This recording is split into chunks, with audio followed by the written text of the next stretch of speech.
Hey, good morning, everyone. Tessa Q here, talking about sober dating, sober relationships, um, self inventories after breakups. So, in my 30s, I was in a relationship with someone, and it was a good teenage relationship for me. I grew up a lot, I learned a lot, my spirituality grew. And when the relationship came to an end, I went through that process with my sponsor. It actually took about a year for that relationship to end, and it was not comfortable, not fun, painful. And several of my friends felt it important that I knew certain things about my ex and her behavior. And one of those behaviors included infidelity. And I went through about 6 months of self-flagellation, just feeding myself up, trying to convince myself that step two did not exist, that I was God, and that I was capable of manipulating, changing, controlling another person's behaviors. Because my dad had been unfaithful, and a boyfriend that I really loved in my early 20s had been unfaithful, and this person had been unfaithful. So therefore, everyone that I ever got involved with in my life was going to be unfaithful, and that it was because there was something wrong with me. And that is an admission, a backtracking on step two. I'm powerless over sex and love addiction. It has the capacity to make my life unmanageable. There is a God. I am not God. I'm not omnipotent. I do not have control over other people's behaviors or actions. That person's behaviors, and I'm going to try and do this without having to record this like 7 times because I don't want to say that person's name. They are entirely responsible for their actions and behaviors. It has nothing to do with me. And then something massive dropped into my brain, and that was this awareness that I was more comfortable self-flagellating, right? Oh, this happened because you're a bad person.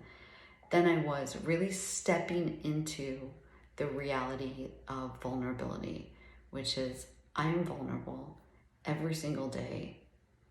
And it is only, and this is the next part of this for me, it is only through God's grace and mercy, step 3, right? We don't stop at step 2. We don't stop at step 2 because step 2, that would be too much, right? There is a God, I'm not God. That would be too much.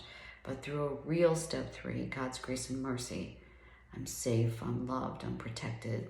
I am vulnerable. Every single day, every day that I wake up, put on my shoes, walk out of my house, I'm vulnerable. But through God's grace and mercy, I'm protected. I'm protected and I'm loved. I'm safe and I'm loved. So let's fast forward now to 20 years later. 20 years later, can you believe that? In my 50s, oh my God, middle age. There's 2 things that I want to talk about when it comes to obsessively, compulsively, let me change that a little bit. Raising my awareness over the likelihood of my disease offering to obsessively help me process a breakup or understand a breakup or evaluate and inventory a breakup, right? Why didn't I break up with that person sooner? Why wasn't I better to myself? Why did I stay with a narcissist so long? What could I have done different? So there's 2 things I want to just talk about, and I'll be as brief as possible. One of them is the tool in ACA that has brought me this awareness of how could I have turned out any other way? And that is doing a family tree and looking at all the isms. There's actually a list in the literature very early on in the book. This might even be before step 1 or might be part of step 1. I don't remember the exact page.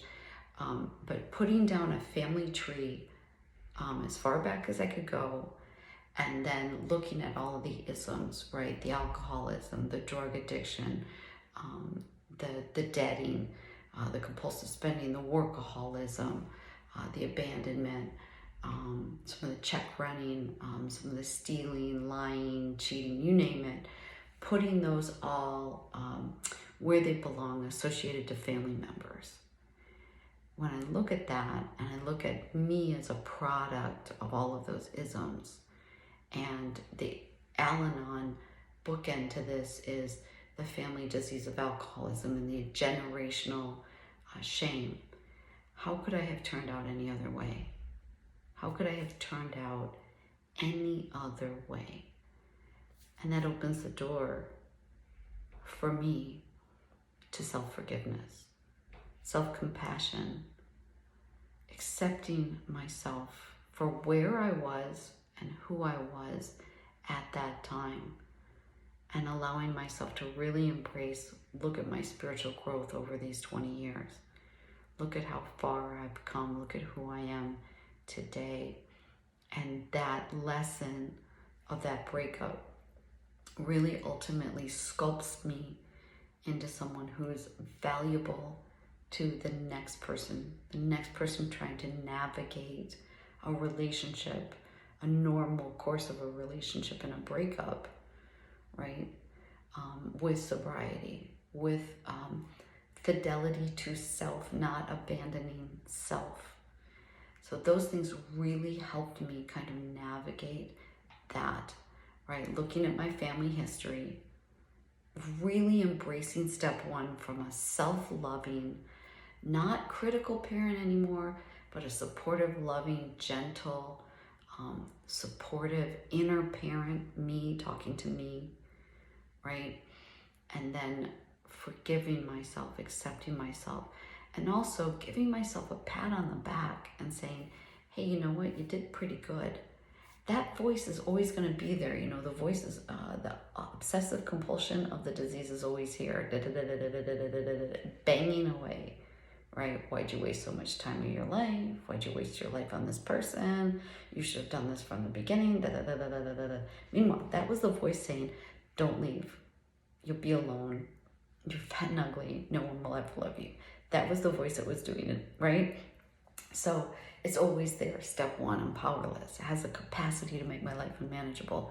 But if I can intersperse that with a whole heck of a lot of meetings, step work, helping the newcomer, picking up garbage, right? Shift that ego just a little bit, raise the low self-esteem just a little bit. Then, right, maybe I can shift in my own ability to relate to myself from supportive, loving parent. Look how far you've come. That wasn't a decade, right? That wasn't your life. Look, like sometimes my disease will say, well, look how much weight you gained. Well, it wasn't 100 pounds. I'm 54, I'm not 24 anymore, right? I can talk to myself in a gentle, loving, supportive way, right? That person was an education that I can help another sponsee navigate, right? I don't have to do that again. And in fact, I didn't. When I started dating again, there were a couple people that showed up in the time that I was single. I was single for about 2 years after that breakup in my 30s. And there were some people that showed up, and they showed up with all their stuff and all their isms. And I was like, no, you don't even get a date. No. It raised my standard of what was acceptable for myself, but also knowing that family history, right? Being able to talk to myself in a gentle, loving, supportive way changed this, because this is always here. I'm an addict. I'll never not be an addict. This is always here. But also sometimes I can reach out for this and say, hey, it's okay. It's okay. I love you. You did great.